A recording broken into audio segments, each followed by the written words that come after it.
Halo pemirsa Fibis News, kembali lagi bersama saya Wawis Darta dan program Fibis Weekly Sentiment untuk IHSG, di mana kita akan kembali membahas bagaimana potensi pergerakan dari IHSG untuk minggu ini. Sebelumnya kita akan sedikit mereview bagaimana performa dari Bursa Saham Indonesia selama pekan lalu. Pada pekan lalu secara umum Bursa Saham Indonesia mengalami pelemahan yang cukup signifikan, di mana IHSG tercatat melemah sebesar 1,68% ke posisi 5.068,628. Sedangkan untuk indeks dari saham-saham blue chips yaitu indeks LQ45 tampak merosot cukup signifikan, yaitu turun sebesar 3,47% selama pekan lalu. Selanjutnya secara sektoral dapat dilihat bahwa secara umum hampir semua sektor mengalami pelemahan, terutama sektor infrastruktur yang anjlok sekitar 6,5%. Sementara itu untuk indeks properti justru mengalami lonjakan yang cukup signifikan, yaitu meningkat sebesar 8,9%. Selanjutnya kita akan lihat faktor fundamental apa saja yang berpotensi mempengaruhi pergerakan IHSG pada minggu ini. Untuk minggu ini tampaknya sentimen negatif lebih dominan ketimbang dengan sentimen positif.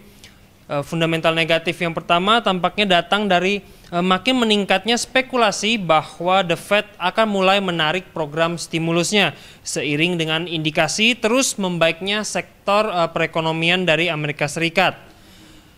Selanjutnya fundamental negatif yang kedua tampaknya datang dari para investor yang saat ini masih menantikan kejelasan mengenai rencana pencabutan subsidi BBM, di mana pada saat ini tampaknya investor cenderung melakukan aksi profit taking.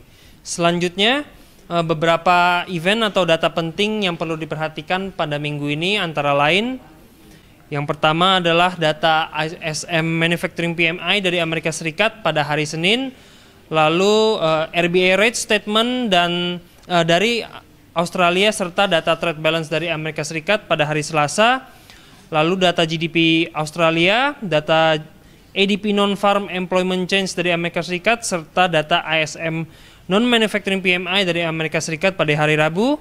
Lalu perlu diperhatikan juga adalah pernyataan suku bunga dari Bank Sentral Eropa serta data klaim pengangguran Amerika Serikat pada hari Kamis. Lalu selanjutnya adalah data non-farm employment change dan unemployment rate dari Amerika Serikat pada hari Jumat. Yang terakhir adalah data trade balance dari China yang akan dirilis pada hari Sabtu mendatang.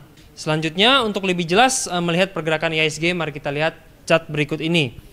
Dapat dilihat bahwa pada pekan lalu IHSG mengalami pelemahan yang cukup signifikan, di mana secara teknikal mengindikasikan tampaknya IHSG saat ini berada dalam momentum melemah. Support yang kuat diperkirakan akan ditemukan pada level 5.000, namun jika level ini berhasil ditembus, support kuat berikutnya diperkirakan akan ditemukan pada kisaran 4.700. Baik, kesimpulannya secara fundamental untuk minggu ini tampaknya kondisi Bursa Saham Indonesia sedikit menurun akibat spekulasi penarikan stimulus dari The Fed. Secara teknikal pun tampaknya IHSG saat ini masih berada dalam momentum melemah, sehingga koreksi lebih lanjut masih cukup mungkin untuk terjadi. Baik, demikianlah Fibis Weekly Sentiment IHSG untuk kali ini bersama saya Wawis Darta. Selamat berinvestasi dan salam Fibis.